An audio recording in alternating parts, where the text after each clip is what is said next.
The choice between heaven and earth, a tale of love, destiny, and sacrifice. The storm raged outside, its fury a mirror to the turmoil brewing within Mulamawingu's heart.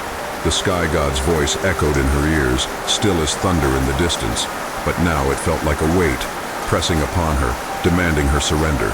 She looked from Quig to the sky, her soul torn between two worlds, each pulling her in a different direction.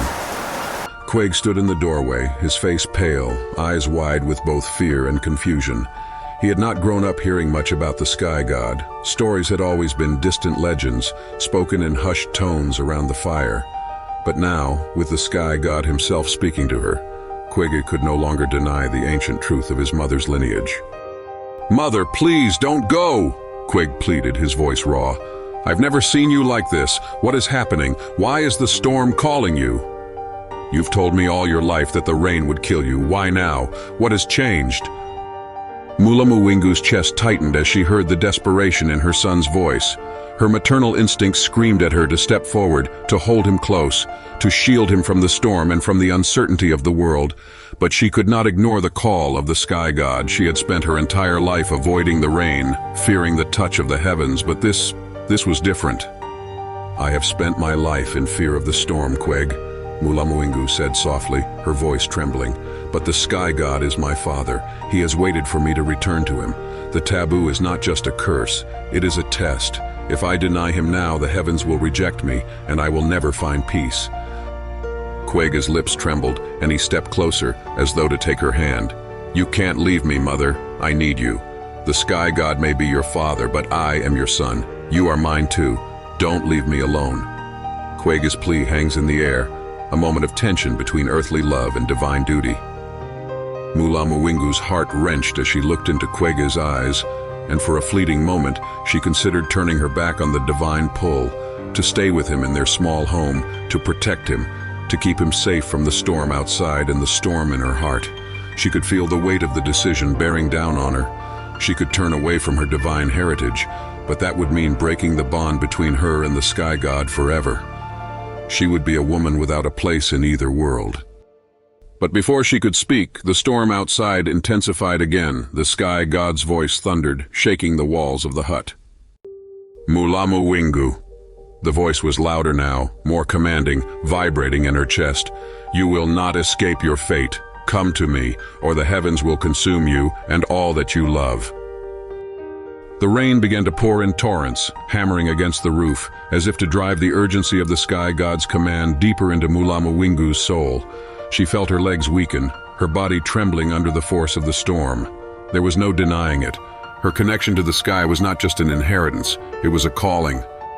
And yet, Quig's eyes were filled with terror now, but there was also something else, something deeper. The realization that he might lose his mother to a force beyond his understanding was shattering him, but there was also a strange resolve in his gaze. "You must make a choice," Quig said quietly, his voice trembling but firm. "I cannot stop you, but I will not stand in your way. If you leave, mother, I will not follow. But know that I will carry your heart with me, even if you walk into the storm. Whatever choice you make, I will understand." Mulamawingu felt her breath catch in her throat. Quig's words were both a blessing and a curse. He was giving her the space to follow her fate, but also telling her that he would not be with her if she chose the heavens over him. In that moment, Mulamawingu realized the depth of her love for her son. She had protected him all his life, nurturing him with the knowledge that he was her link to the earth, to her human existence. But she also knew that her connection to the sky was inescapable. The sky god's voice thundered again, but this time it was softer, coaxing, as if understanding the depth of her inner turmoil. "Come to me, Mulamawingu. Do not waste your time in doubt. There is no more time for hesitation. The storm is already upon you. If you do not answer, the rain will take you." Mulamawingu's gaze shifted from Quig to the sky outside. The winds howled as if to tear the very earth apart. The choice was clear, but the weight of it was unbearable. I must go," she whispered, her voice breaking. "I cannot abandon the heavens. It is my fate, Quig. But know this, my heart will always be with you no matter where I go. You will carry the legacy of both the earth and the sky in you. You are my son, and nothing will ever change that." Quega's expression faltered, and for a moment it seemed as though he might shout, might beg her to stay. But then, as if something deep within him shifted, he nodded. There was no bitterness in his eyes, only an aching understanding. "Then go," he said softly, his voice thick with emotion. "But come back to me when the storm ends. Come back." Mulamawingu took a step forward, her heart heavy with the weight of her decision. The rain now lashed against the walls of the hut, the wind roaring louder than ever.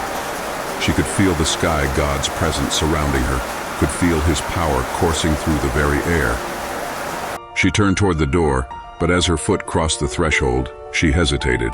She could still hear Quaig's voice, could still feel the warmth of his love pulling at her. But the storm outside was not just a storm, it was a summons, a call to something far greater than herself, something she had been waiting for all her life. With a deep breath, Mulamawingu stepped into the rain. For a moment, the world around her seemed to dissolve. The rain, which had always been her enemy, felt strangely warm against her skin, as though the heavens were embracing her. She closed her eyes, surrendering herself to the storm. The winds roared, the thunder cracked, and the rain poured down with a fury she had never felt before. Then, in the midst of the chaos, there was a moment of perfect stillness. The sky god's voice filled her mind, not with the command of a deity, but with the gentleness of a father's love. "You are home," the sky god whispered. "You are my child, and now you will return to where you belong." Mulamawingu's body felt light, as if the storm itself was lifting her into the air. She was no longer bound by earthly limits, no longer confined to the rules of mortal life. She was soaring, rising toward the heavens. And yet, even as she ascended, a part of her remained tethered to the earth below, where Quaig waited, where her human heart would forever remain.